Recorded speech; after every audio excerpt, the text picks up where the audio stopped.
So, for those of you who don't know, this is my Rise and Fall series.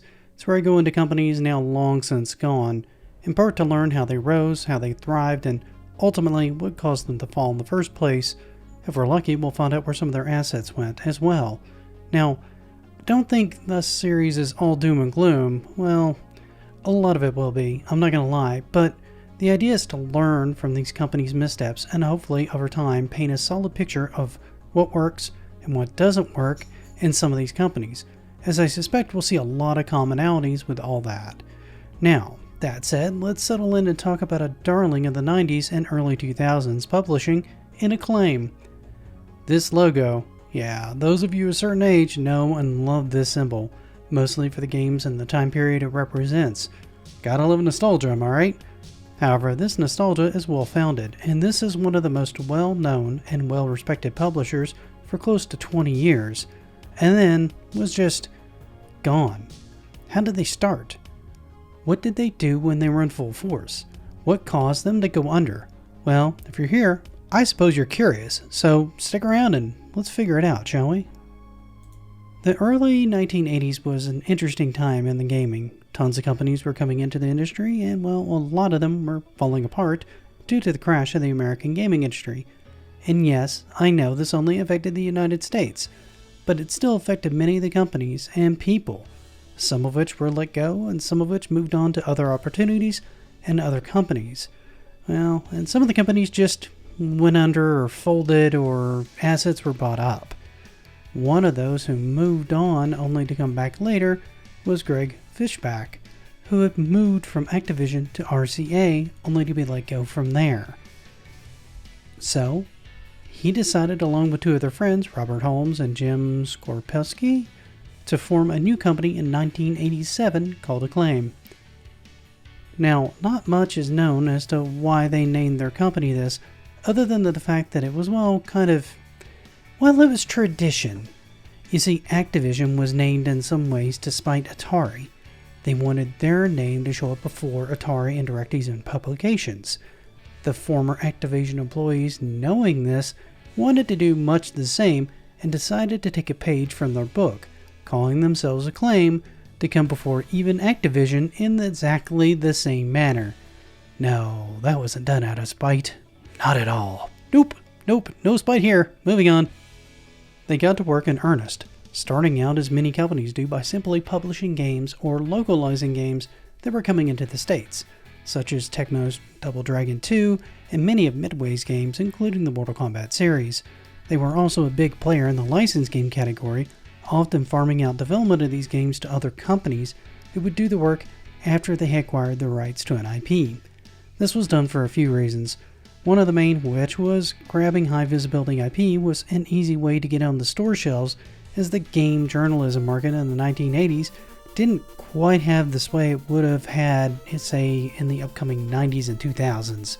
This made it harder to get word of mouth out to gamers and retailers about what was upcoming products looked promising or not, and name recognition was an easy way to go.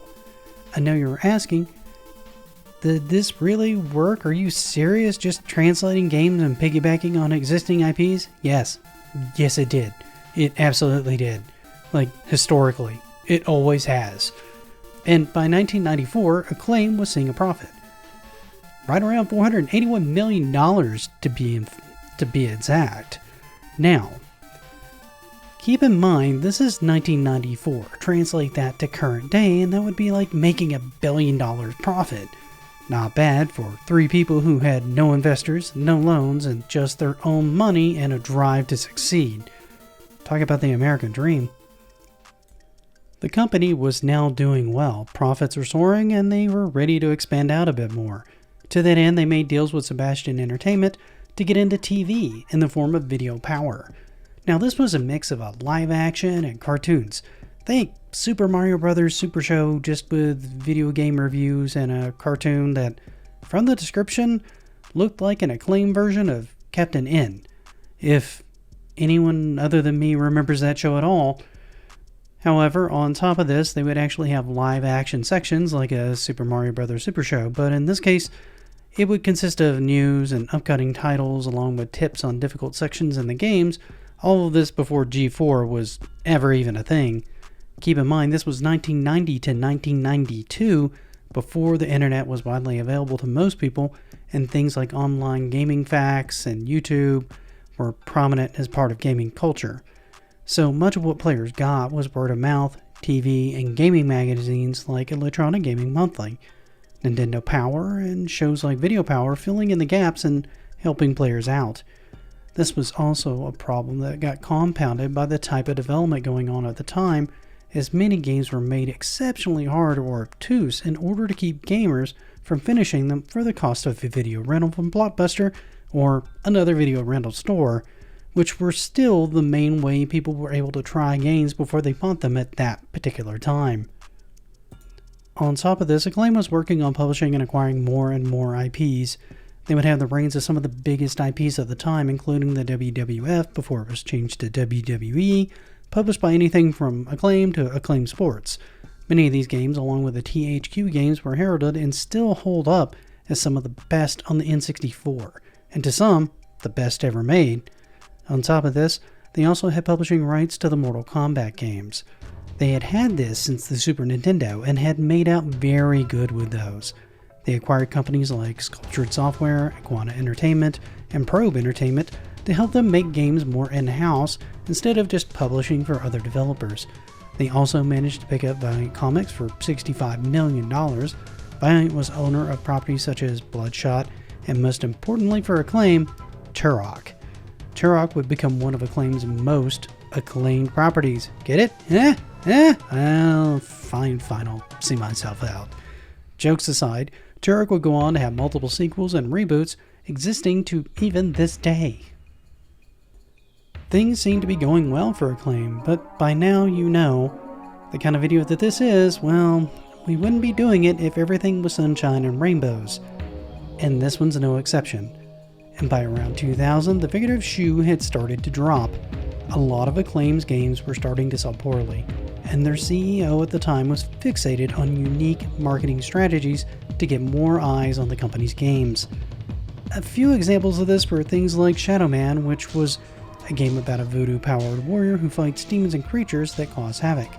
Neat idea for a game, sure, but the marketing at least, well, let's just say they offered to pay for funerals for people who agreed to have a billboard above the grave itself advertising the game.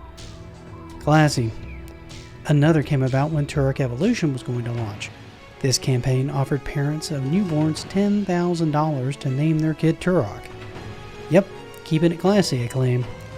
Perhaps the one that would get the most of them in trouble, well, at least today, was for Virtual Tennis, where they decided to spray paint their logo for the game on the wings of pigeons and released them to fly around the fans during matches. The hell, Acclaim, what were you thinking? These kinds of publicity stunts and falling game sales due to their IPs not being as in demand anymore started to make the company panic. And in 2002, they did something that possibly was even dumber than the above-mentioned stunts in the form of the next Dave Mirra BMX game. In their wisdom, they decided that what they needed was a more avant-garde and risque approach by putting nudity into the next entry of the game in order to draw attention and drum up sales. This made a lot of long-time fans raise eyebrows, and a lot of non-fans as well. Even Dave Mirra took offense and sued Acclaim for $20 million to get his name removed from the game. And he won. The game was renamed BMX XXX. Again, classy Acclaim. This left them out $20 million more up front without Dave Mirra backing the game, and on top of it, the gamble didn't pay off. Retailers didn't want to touch it because of the content and the game bond. This wouldn't be the only time that they were sued either. Mary-Kate and Ashley Olsen sued for almost $178,000 in royalties not paid and damage to their brand in video games. Girls, I think we can all say this now. You didn't have a brand in video games. But whatever. Hell, they even got sued by Gregory Fishbach, the former CEO of Iguana, who got fired because he claimed that they tricked him into buying bad stock options and then pressured him to release an undeveloped game with or without bugs, quote unquote, as a means to turn a quick profit. And yes, we're looking at you, Turok Evolution. All of this would eventually lead to Acclaim filing Chapter 11 after closing multiple studios, before finally filing Chapter 7 and selling off their IPs and assets to clear off the $100 million in debt they had accumulated. The name Acclaim wouldn't go away though, not fully at least. It would limp along, being renamed Acclaim Games. Some games would come out of this, primarily online games, that wouldn't last long before being shut down. Recently, the name's come up yet again, having been re-envisioned. This time as an indie game developer with a partial focus on bringing back some of the company's old IPs again. It's unknown what shape this will actually take at this time, but let's hope it's a little more grounded and somewhat more sensible this time. Okay, sensible for a time. Let's just face it, old Acclaim was crazy and stupid, but undoubtedly fun. So let's not lose the fun, but let's not do some of the skeevy promotional stuff this time. You know, and with any luck, we'll see some of the titles that we haven't seen in a while, and hopefully some new ideas coming out of the indie scene. Lord knows the industry could use some fresh blood at this point, and maybe Acclaim's the one to do it. However, that's enough of me. What do you guys think of Acclaim? Were any of you fans back in the day, and if so, which of their IPs did you like? Were there any that I missed that you loved that I didn't cover, and if so, which ones? What games would you like to see revisited when they actually get back on their feet and start releasing games again? Would you like to see more crazy publicity come out of the company to shake up the stagnant feel of the industry as it is now? Let me know in the comments. While you're there, if you don't mind, please leave this video a like. Heck, if you see more stuff on my channel you like, consider following it. That actually helps me out a ton. Till we meet again though, have a great rest of your day. And until I see you again, happy gaming.